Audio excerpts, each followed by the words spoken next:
Dhruva, Prabhu, and Parijata Mataji are very kind in hosting us. So thank you very much. And we'll chant a little bit to purify our consciousness.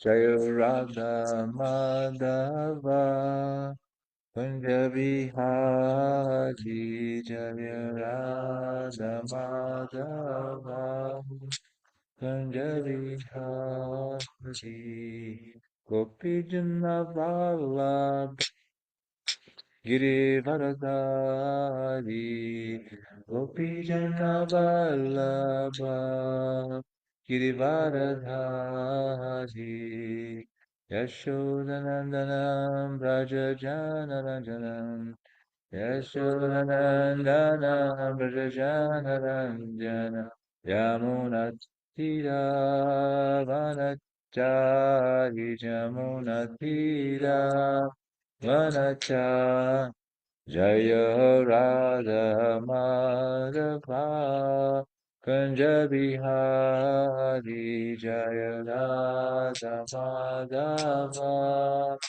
Kunja Bihari Gopi Jana Vallabha Girivaradhaji Jaya Gopi Jana Vallabha Girivaradhari Yashodanandanam Braja Janaranjanam Yashodanandanam Braja Janaranjanam Yamunatira Vanachari Yamunatira Vanachari Jaya Prabhupada Jaya Prabhupada Jaya Prabhupada Shiva Prabhupada Jaya Prabhupada Jaya Prabhupada Jaya Prabhupada Shiva Prabhupada So Prabhupada Patita Pavana Ki Grantara Srimad Bhagavatam Ki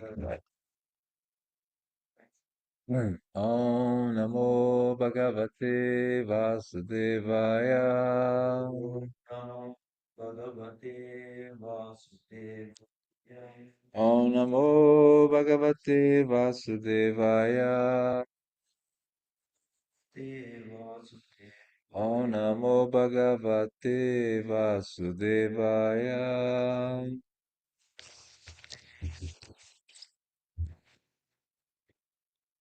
So we'll be reading this morning, dear devotees who are online in service from Srimad Bhagavatam, Canto 7, Chapter 9, and verse 49.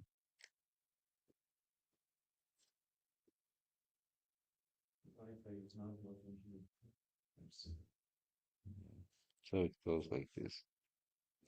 Naite guna na gunino adayo ye sarve mana prabritaya sahadeva martyaha adi antavanta uragaya vidanti hitvam evam primrishya sudyo viramanti shabdat naite gunana gunino mahadadayo ye sarve mana prabhavitaya sahadeva martya adi antavanturugaya vidanti tvam evam vishrima sudiyo viramanti shabdat. So it's okay. Yes, no Wi-Fi. So na neither ete all these panaha three qualities of material nature. Na nor guninaha the predominating deities of the three worlds. Of the three modes of material nature, namely Lord Brahma, the predominating deity of passion, and Lord Shiva, the predominating deity of ignorance. Mahat Adaya, the five elements, the senses, and the sense object. Ye, those which, sarve, all, manaha, the mind, prabhrittayaha, and so on. Sahadeva Martyaha, with the demigods and the mortal human beings. Adi Antavantaha, who all have a beginning and end. Puragaya, O Supreme Lord, who are glorified by the saintly persons. Vedanti, understand. He, indeed. Tvam, your Lordship. Evam, thus. Vimshriya, considering. Sujyaha, all wise men. Viramanti, cease. Shabdat, from studying or understanding the Vedas. Translation by A.C. Bhaktivedanta Swami Srila Prabhupada Ki Jai. Neither the three modes of material nature, Sattva-guna, Rajaguna, and Tamaguna, nor the predominating deities controlling these three modes, nor the five gross elements, nor the mind, nor the demigods, nor the human beings can understand your lordships, for they are all subjected to birth and annihilation. Considering this, the spiritually advanced have taken to devotional service. Such wise men hardly bother with Vedic study. Instead, they engage themselves in practical devotional service. Purport.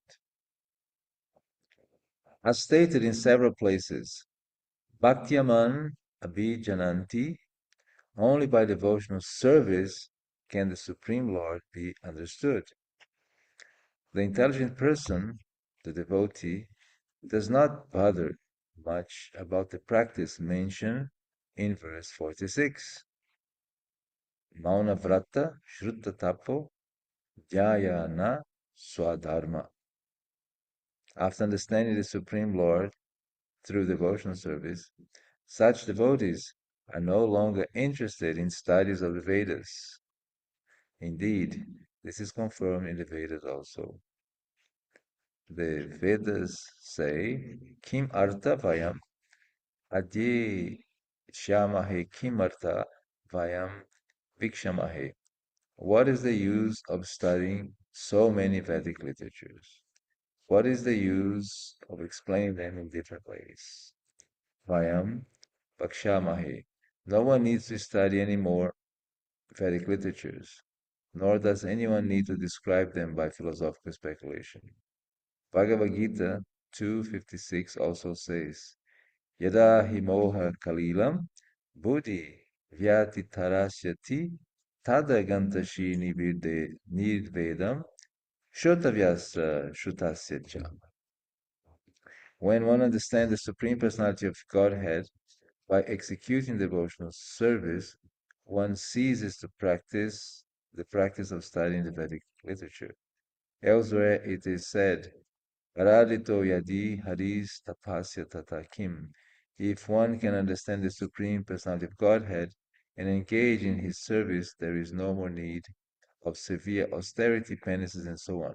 However, if after performing severe austerities and penances, one does not understand the Supreme Personality of Godhead, such practices are useless. Srila Prabhupada ki Ajnanatimirandasya Gyananjanam Shalakaya Chakshurunmilitanjena Tasmaye Shri Gurave Namaha Panchakalpa Tarubhyascha Kripa Sindhubhya Eva Cha Patitana Pavanebhyo Vaishnavebhyo Namo Namaha. Jaya Shri Krishna Chaitanyam Prabhu Nityananda Shri Advaita Gadadha Shivasaji Gaura Bhakta Vrinda Hare Krishna Krishna Krishna Hare Hare Hare Rama Rama Rama Hare Hare. So Prabhupada ki. Yeah. So, dear devotees, this is a very important part of the Srimad Bhagavatam,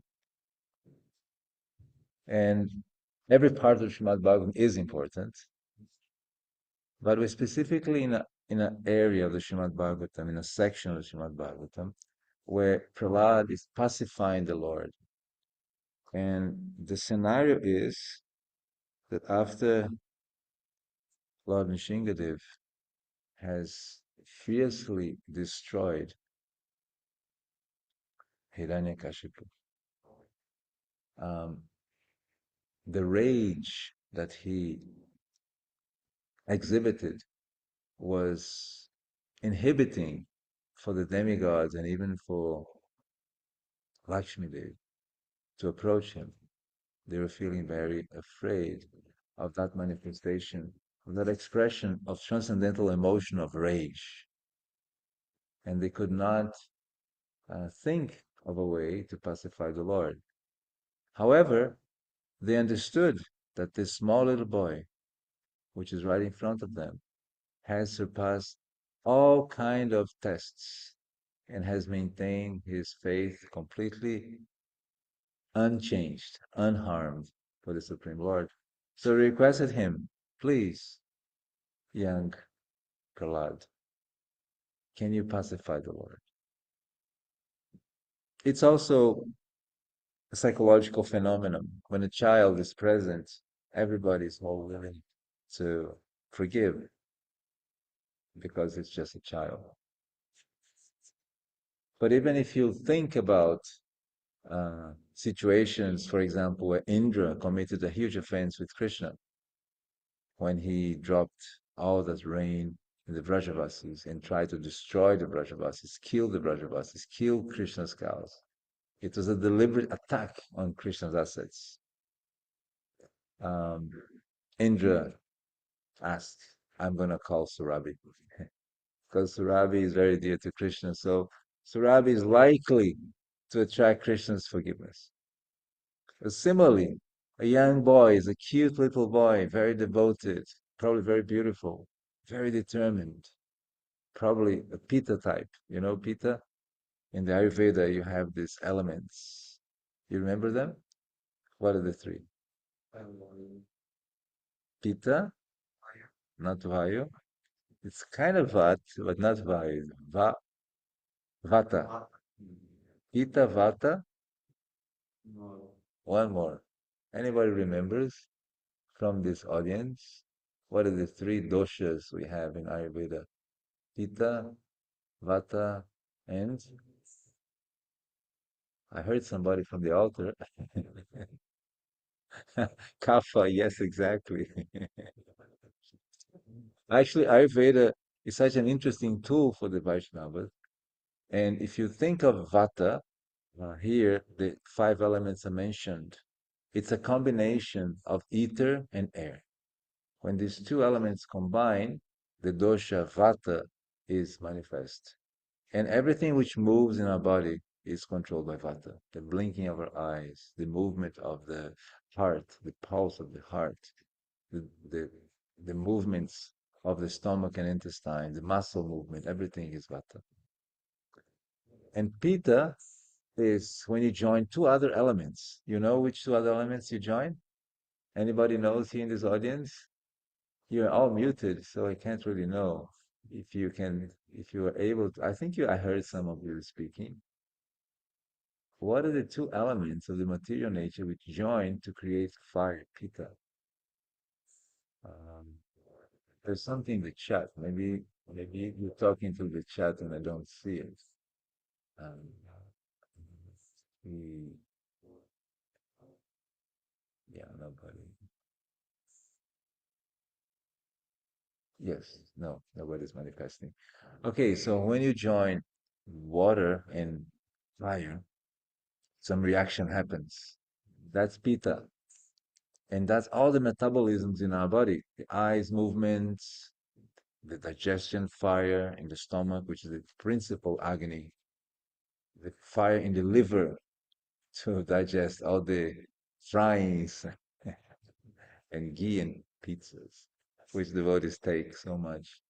That's a fire right there. So there are five fires in our body, which all the metabolism is done by that. And then you have two other elements, which is water and earth.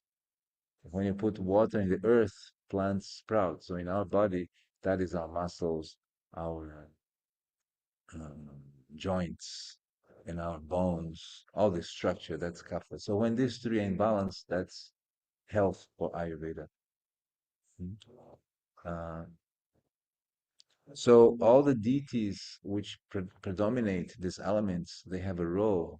So when you talk of karma, you're really talking about a combination of factors, including this body, which is regulated by the modes through the five gross elements, which is our prakriti, our dosha, our nature. And that constitutes also a subtle nature, which is swadharma, what you're supposed to do with this nature in this world. And it's interesting because in this line of thought, all these elements are being dismissed again and again by Prahlad as this is not our goal. And just two verses before, or a few verses before, on verse number 46,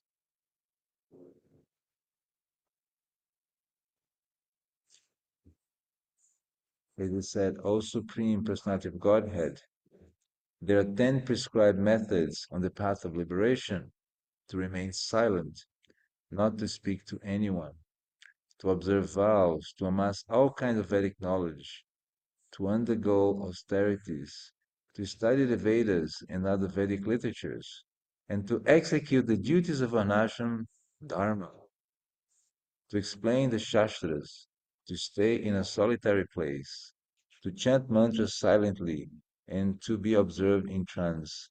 This different method for liberation is generally only a professional practice, a means of livelihood for those who have not conquered their senses. So here he is deliberately dismissing Varnashram, study of the Vedas, and everything. So how to understand that? It seems to be a contradiction. We study the Vedas, we are studying the Vedas right here, and he's dismissing what we're doing. So one way to understand that apparent contradiction is to see that Prahlad Maharaj is building up to what is pure devotional service. And in pure devotional service, what counts really it's that the soul has completely understood that all the efforts are supposed to be directed to Lord Krishna by knowing him. That's what he's saying here in this verse.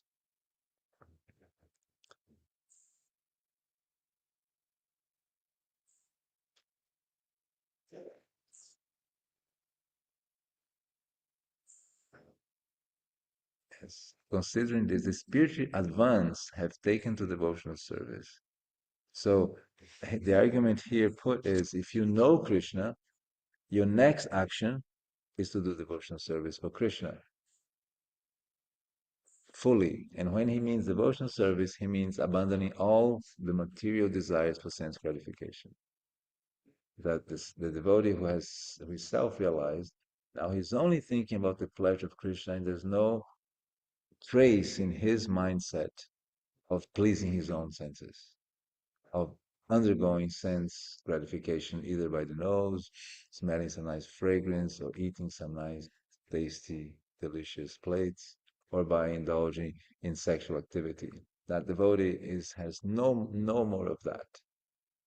So Prahlad Maharaj is putting a bar, the golden bar. If this devotee has reached this platform of pure devotional service, and his only desire, his only means, his only thing, dream or action is to please Krishna, For him, there's no more need for study of the Vedas, meditation, Varnashram. So that's how we can reconcile the prayers of Prahlad, because Prahlad, after all, he's fearless. And he's fearless because he has given up all desires.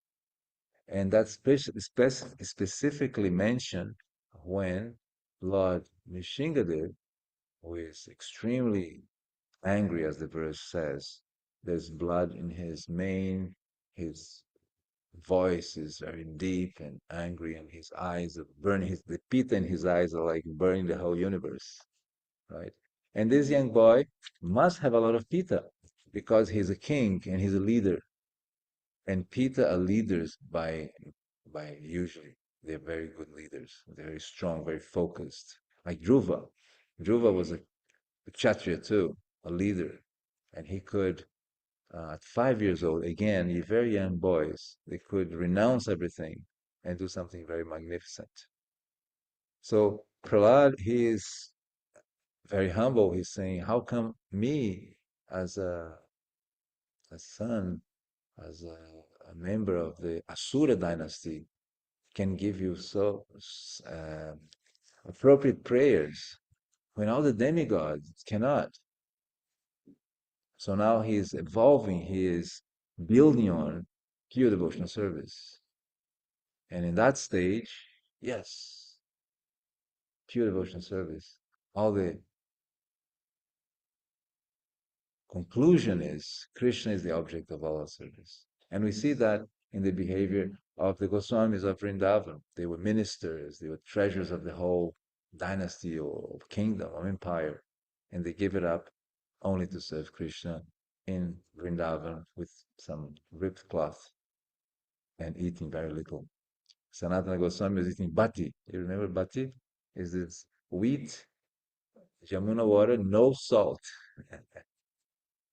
And he's cooking that and he's taking that every day as his food. And Raghunath Das is taking some buttermilk, the amount which fits in the cup of his hand, in his palm of his hand. He's drinking that.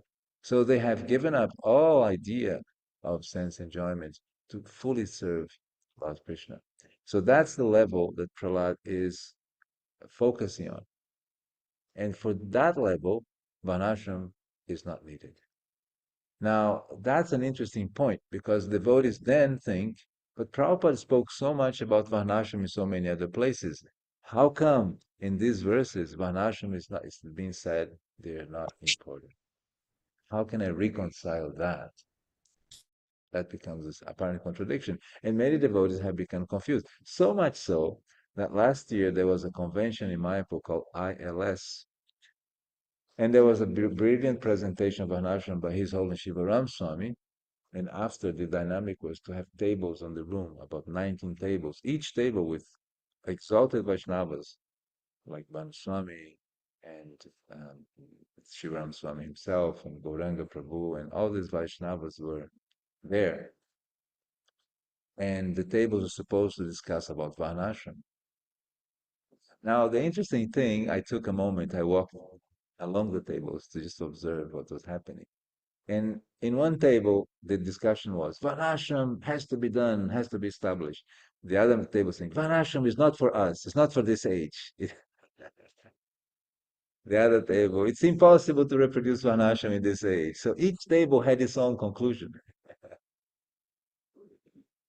So it was interesting to observe that in different parts of the Srimad Bhagavatam, different parts of Prabhupada's preaching mission, he has given different uh, ideas about Varnashram. And devotees, sometimes they get one part and they defend it without understanding the full picture. So, if I asked you, what is your understanding of Varnashram, probably you have similar effect as the ILS, different visions, and we might not come to a conclusion. And for me, in a simple way, I think that Varnashram is the medium to create sattva guna, to create awareness of who am I, what is my dosha, what is my swadharma, How can I engage it in Christian consciousness? To finally reach the point Prahlad Maharaj is describing, which is pure devotional service. So as a platform, Prabhupada, I think when he thought about Gita Nagari in the 70s, or New Vrindavan in the 60s, late 60s, he was thinking, I want to create a place to promote the mode of goodness. Because when he came to America, what he describes is he saw there's so much passion and ignorance. How will these people understand the sublime message of the Srimad Bhagavatam? So in his mind, the meditation upon arriving here, which was the meditation that he was developing in India.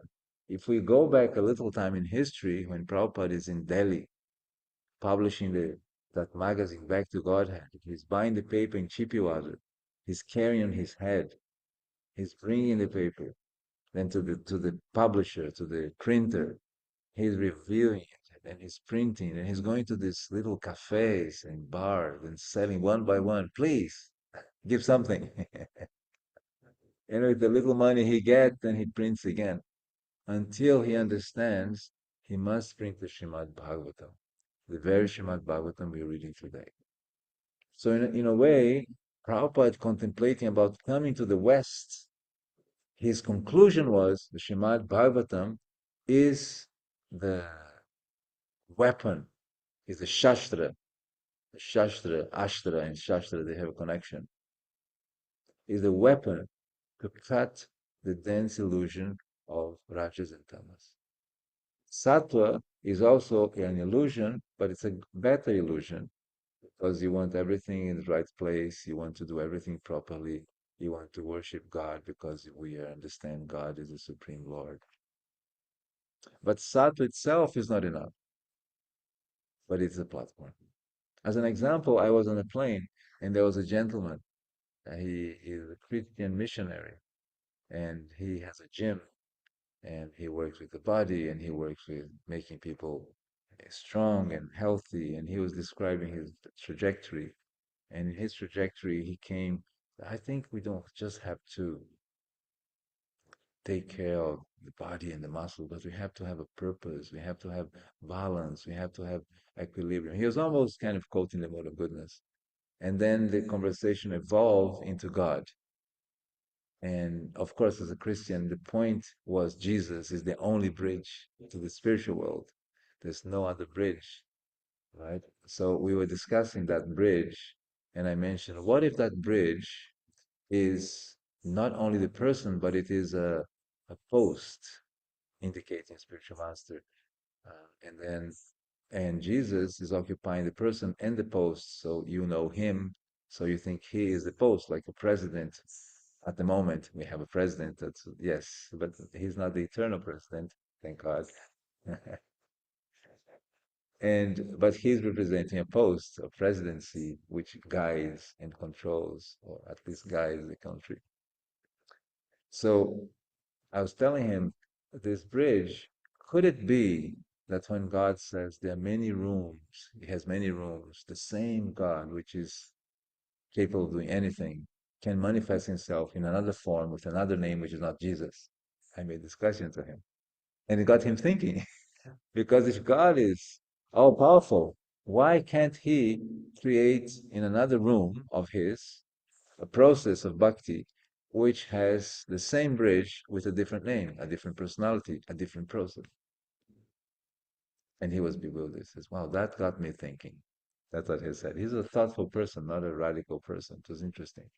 So, to today's class, to today's topic, we are talking of a room. God has many rooms. A room where pure devotional service, completely free from karma and gyan, is being discussed. And in this room, there's no room for Vanashram. There's no room for studying the Vedas. Because all the Siddhanta of the Vedas has already been realized by this pure devotee. So not that he doesn't study the Vedas, but he doesn't need to. And he does it because he needs to keep the example. Otherwise, we have the Sahaja movement, very popular today. We don't need anything, we just pure spontaneous love from the heart. So Prabhupada set a standard for us, which is spiritual life is the goal, and there are different means to get that goal. Now, if we go back two verses, we go to verse 44, and 46, 44 verse. Yes. And he says something quite interesting. He says, "My dear Lord Nishingadev, I see that there are many saintly persons indeed, but they are interested only in their own deliverance, not caring for the big cities and towns. Confirm. They go to the Himalayas or to the forest to meditate with vows of silence. They are not interested in delivering others." And then he goes on, "As for me, I do not wish to be liberated alone, leaving aside all these poor fools and rascals. I know that without Krishna consciousness, without taking shelter of your lotus feet, you cannot be happy. Therefore, I wish to bring them back to the shelter of your lotus feet." Now, this verse for me, it it brings out the mood and mission of ISKCON. Our mission is to rescue these fools and rascals, as Prabhupada is saying. He's very strong in his words, but it's kind of cute because he's such a loving, saintly person that when he says that, it comes with that. It's like when you take ahimsa butter and you put on the bread. The bread seems more tasty. So even he's calling you a rascal, it's very tasty because he's such a loving personality. So his plan was so these uh, farms, they were places for abundant spiritual life, abundant um, self-realization, abundant energy of the youth, chanting and dancing his name very, very strongly.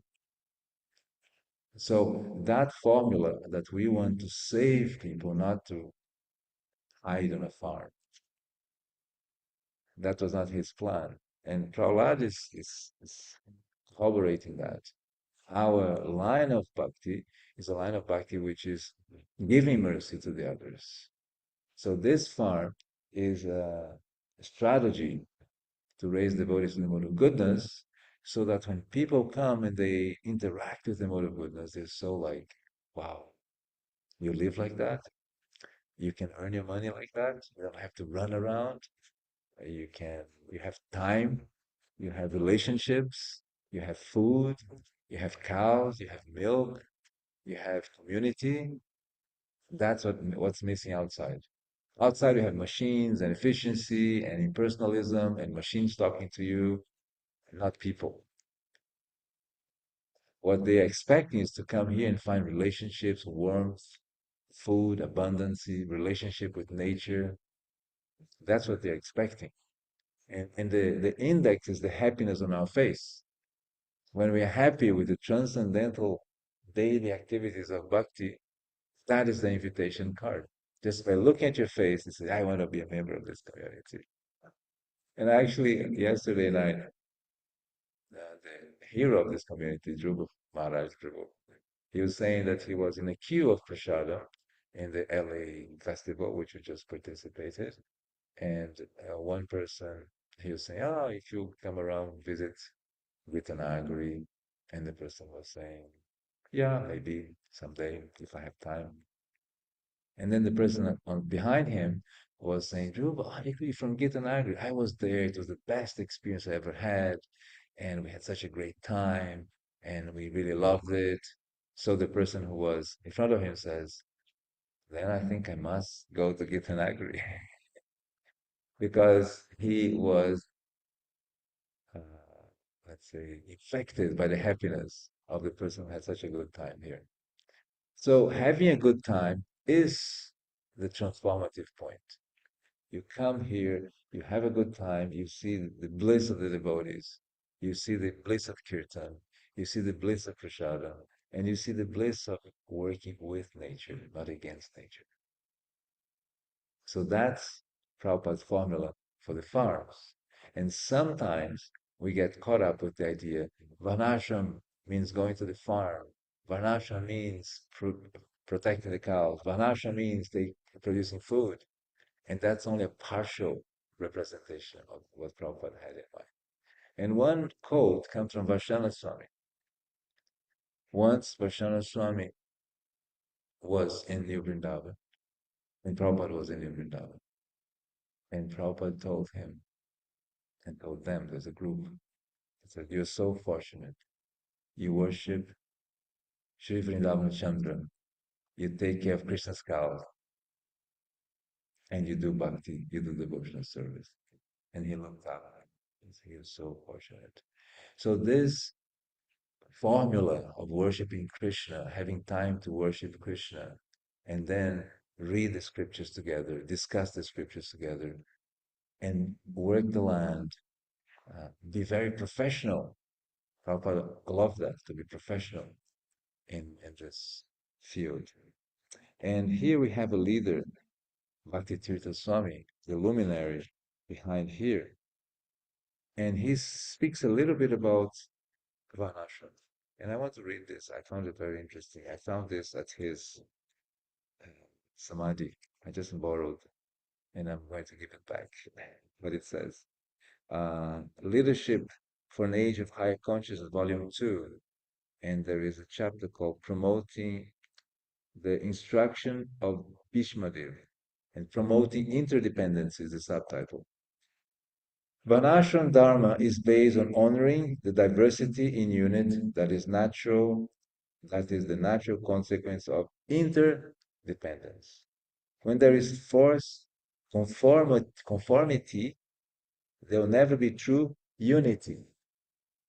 When there is simply diversity without any attempt at unity, it is anarchy.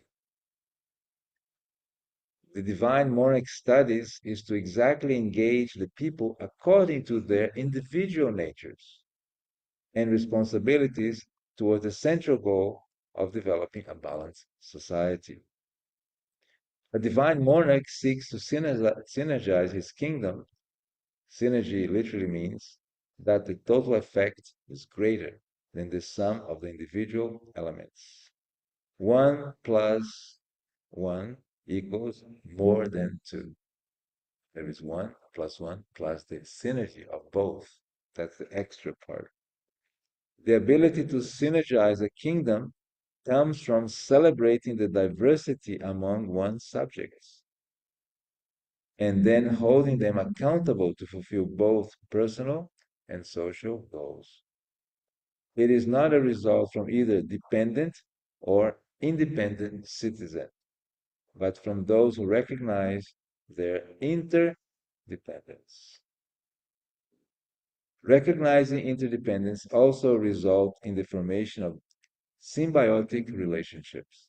That is, relationships based on mutual need. In a symbiotic relationship, what it takes to maintain two distinct living entities is actually reduced as the two entities support each other's needs and help one another to attain success. And that's what we need to do to attract people. We need to understand their needs. And if we're able to fulfill their needs, then there is that interdependence. When the king honors unity in diversity, it allows for symbiotic relationships among his subjects, wherein all benefit. For interdependence to work, however, there has to be a common ground upon which the diversity expresses itself. Without that common ground or common goal, society will fall into chaos. Diversity experts realize that by celebrating diversity, we can avoid 4 cancers that are detrimental to the achievement of synergy. These are, have an idea what's coming up? Criticism, cancer number 1, all starts with C, criticism. Number 2, complaint. Number 3, comparison. And number 4, competition, criticism, complaint, comparison, and competition. Without celebrating diversity, we may exist, but will we flourish? There's more. I highly recommend this book, Leadership for an Age of Higher Consciousness, Ancient Wisdom for Modern Times. Um, so, reflecting on this text written by His Holy Bhakti Tirtha Swami, we see that Prabhupada's goal with the Varnashram communities was to create interdependence. The Grihastha ashram needs a living, they're producing natural ingredients, and those natural ingredients are then sold. Their livelihood is cheaper. They can dedicate more time to service, to family time, which is important. That's family structure in Krishna consciousness, and to receiving others to now receive Krishna consciousness. So it's a perfect formula. You can either go to work in New York or Los Angeles and pay an apartment of $3,500 a rent, or pay a mortgage of so much. Or you could come to such a farm and develop a skill which allows you to social engineer your life in a way that you have time. So time is the crucial element because time comes from a thought process. Because time is relative. When you're having a good time, time flies. When you're doing something tedious, time doesn't fly. You want it to pass very quickly. So time is relative. It's an experience. So if you organize your life in a way that your time is available, then you have time to invest in Krishna consciousness. If you don't do that, your time will be kidnapped by very expensive um, situations, paying rent and insurances and universities and everything like that becomes such a big snowball that all you can do is to roll in the snowball because there's no other way. So social engineering is something really important, and Prabhupada had that in mind. And when we come together, the big challenge is not to fight. Because coming together, we have come together, but there's been a lot of reactions. So that reaction of being able to come together and not fight is a leadership skill to celebrate diversity. And and finally, in the same book of Bhakti Swami, he quotes the Bhagavad Gita 17:16, saying, "And such satisfaction, simplicity, gravity, self-control, and purification of one existence in the austerities of the mind." And in the purport, Prabhupada elaborates on satisfaction, which is a beautiful purport, which I'm not going to read it now, but I'm going to invite you to read it. 17.16 purport, where he explains what is the cause of not being satisfied. Because there is, as a hint, there is a message that by gratifying the senses, I'll be happy in whatever way it is. But when I do that, immediately I produce dissatisfaction because I thought that by getting this car, I'll be very happy. By having that girlfriend, I'll be very happy. By having this much money, I'll be very happy. But when I got it, it didn't make me happy. So it led to dissatisfaction. So the verse is pointing to the element that desire to know Krishna, to love Krishna, to devotional service is the means to make the mind happy. And without satisfaction, nobody can remain on a sattva environment because the mind will be looking for the rajasic um, triggers, influences, and we'll be looking for the new phone, for the new car, for the new experience, for the new item to be bought. And on we could go. Um, I really suggest this book. It's very nice to be discussed. But maybe at this point we can open for questions. If you have questions, sometimes you have questions in the audience, virtual audience, or maybe here in the present audience of my friend Badarayani Prabhu. So it's open. If you have any comment, any questions, you have a question, comment, anybody does. I'm attentive to the chat. If anybody has a question, I can see it here. So one of the point which you mentioned in the book, in the community today, Maharaj talks about the 4 points, which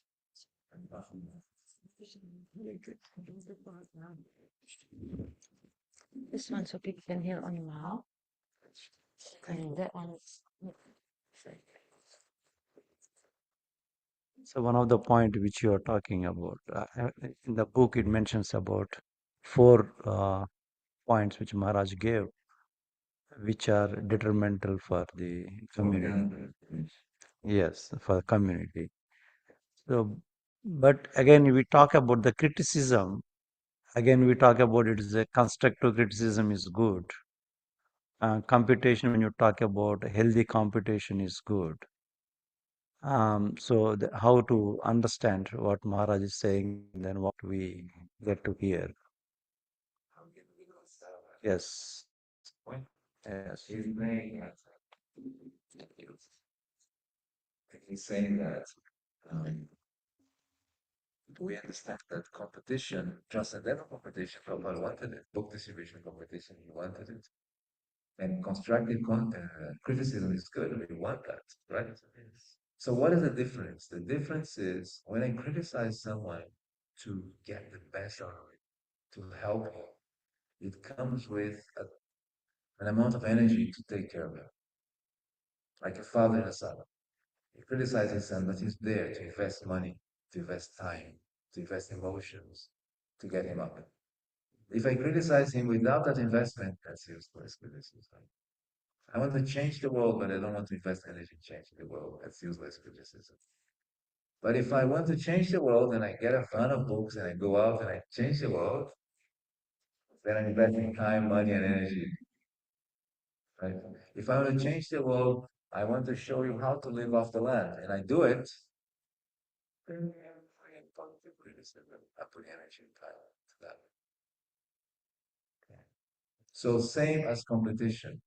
When the goal of competition is to please a supreme point, like we want to please Prabhupada. You did 20 books, and then I go out and I do 30 books. And then you say, I'm going to go out again, I'm going to do 40 books. And then I help you to do 40 books. I don't kind of knock you down or give you something so you have diarrhea, can't go out, and I will go hell with. I help you. So the difference between healthy transcendental competition and unhealthy cancer-like competition is that transcendental competition is based on your pleasure. I want you to say, yeah, I want you to do more than me. An example given, Arjuna asked the blessing of his gurus to win the battle. He sent amigos at their feet and said, I want your blessings to fight. And they gave the blessings. That's transcendental. Material competition is what we see. One company tries to get the other out. One example, the Uber. The Uber disrupted the taxi driver in Los Angeles. There's no more taxi drivers. I didn't see any taxi driver in Los Angeles. Now another company says, all right, we have Waymo. You know what a Waymo is? It's a taxi without a driver. It's just the car. So now the Uber driver says, I have no job anymore. So that's competition. You put a Walmart in your neighborhood, all these small business trash. Yeah.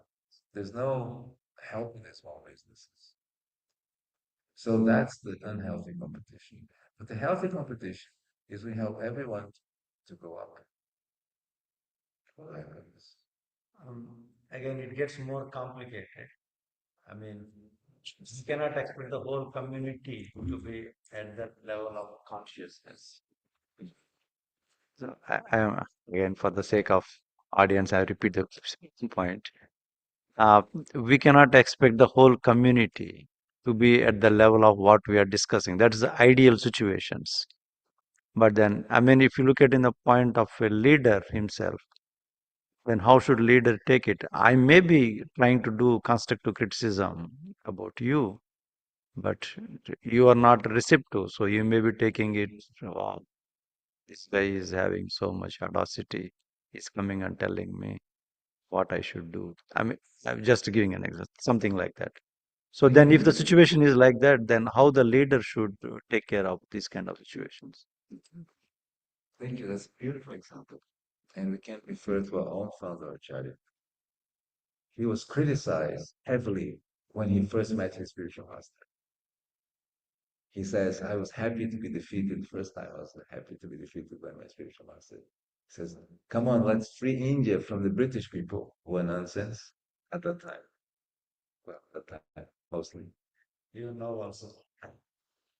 And let's establish our culture of the traditional Sanatana Dharma in India. And the response of Sanatana Bhaktisiddhanta Saraswati Thakur Maharaj, you remember, right? Yes. It's too urgent. We cannot wait for that. You're going to remove the British autocrat and an Indian autocrat will be in place, which happened. Nehru was the one who introduced the Western system in the Indian school, not the British. Nehru himself destroyed the education system. So he was defeated. And how much time did Srila Bhaktisiddhanta Saraswati Thakur offer to Srila Prabhupada? How many darshans? How many instructions? So he was fully invested in it. So he didn't defeat him for the sake of being proving that he was better. He was definitely wanting Krishna's pleasure, and here we are. Because of that instruction, Gita Nagari exists. If you go back in our books, there's an instance where one person is debating with the Goswami of Vrindavan, and he's putting a theory which is not so clear. And Jiva Goswami defeats him very easily. And Rupa Goswami becomes so upset.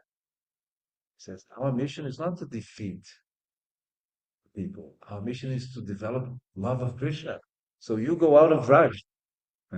So he expelled him from Raj. Again, see, he criticized Jiva, but with the goal of love, with the goal of growth. So when Jiva Goswami is now, all the acharyas come, but Jiva, you can't see Jiva, he's Jiva Goswami, he's our Jiva. Then he accepts and Jiva understands a higher purpose of Krishna. Because Jiva Goswami is like the Moses, he could compose the verse by heart. He's not even studying the verse, he's just composing. A direct flow of bhakti. So he could easily defeat anybody. But the goal was not defeating, the goal was giving Krishna prem. So the same, in our movement, what is the goal? It's not defeating the material society, it's giving prem. And then they'll be defeated in the proposal of uneconomical development. Uneconomical is uneconomical development.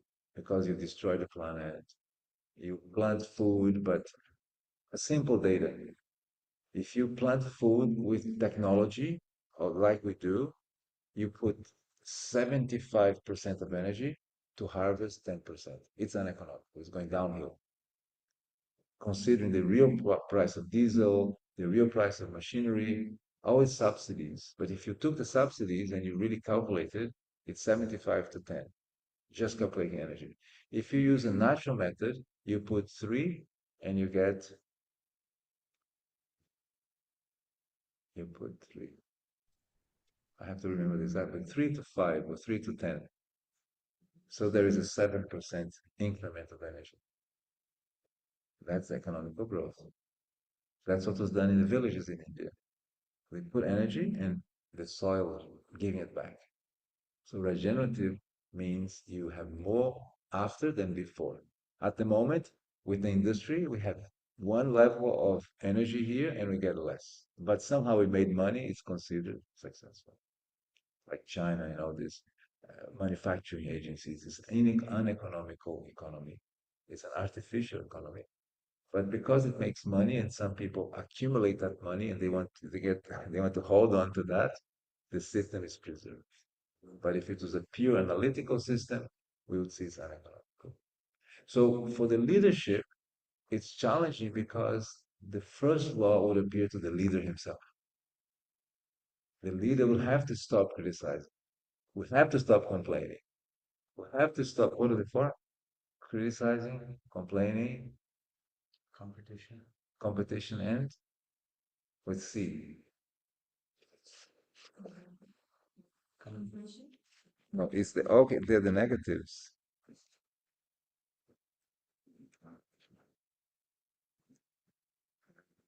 It was it's interdependence. Yes, so we're getting there. What's the fourth one? Did anybody register? I don't get any participation here from the chat, so nobody there noticed to trying to just retrieve the page because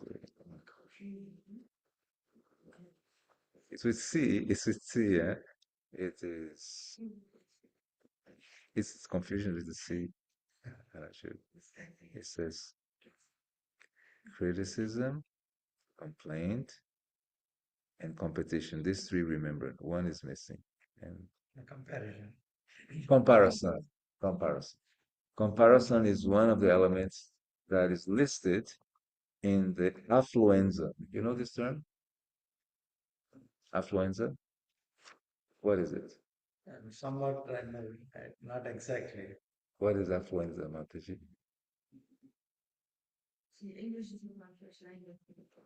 You know influenza, which is a code, it's a disease. And then affluenza is a disease. Yes, it is. Isn't this? Aha, found it, yes, that's right. Promoting interdependence. Affluenza is the socially transmitted disease, which is based on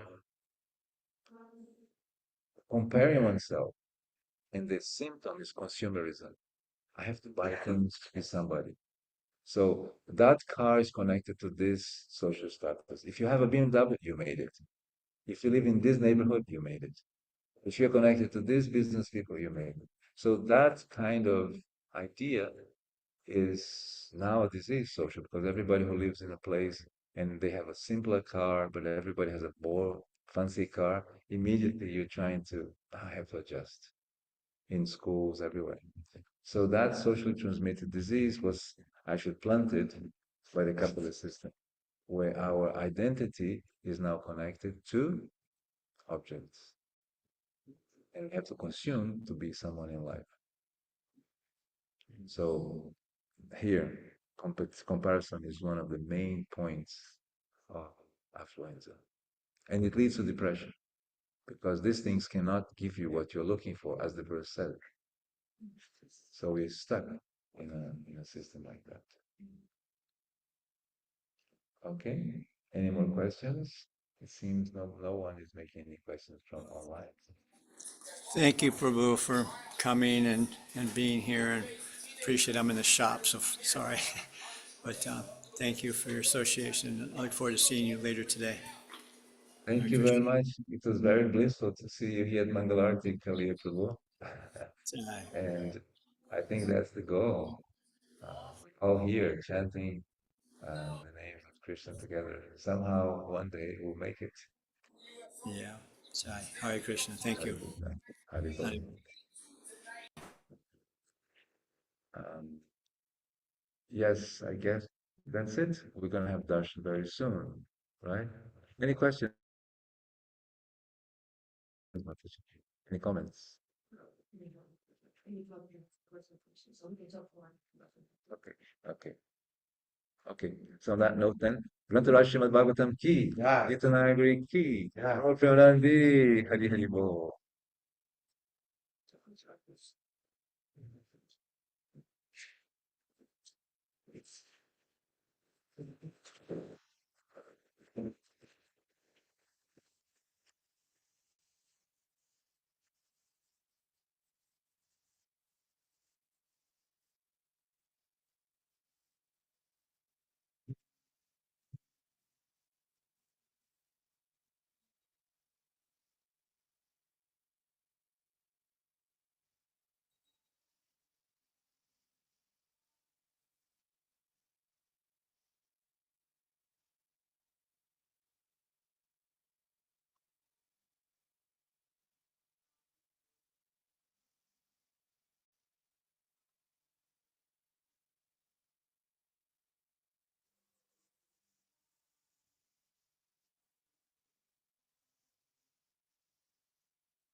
Jaya Radha Damodara Radha Nagari Shri Radha.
Jaya Prabhupada Jaya Prabhupada Jaya Prabhupada Jaya Prabhupada, Prabhupada, Jaya Prabhupada.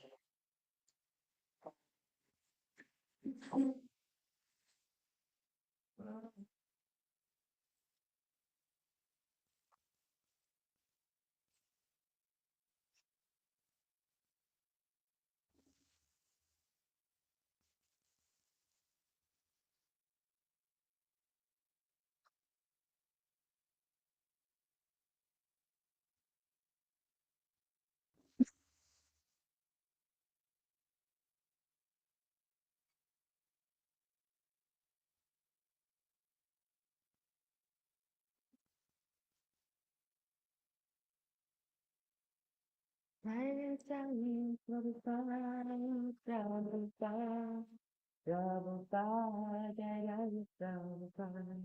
Jaya Jaya Prabhupada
Kevala Krishna Prati Lorida.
Ah,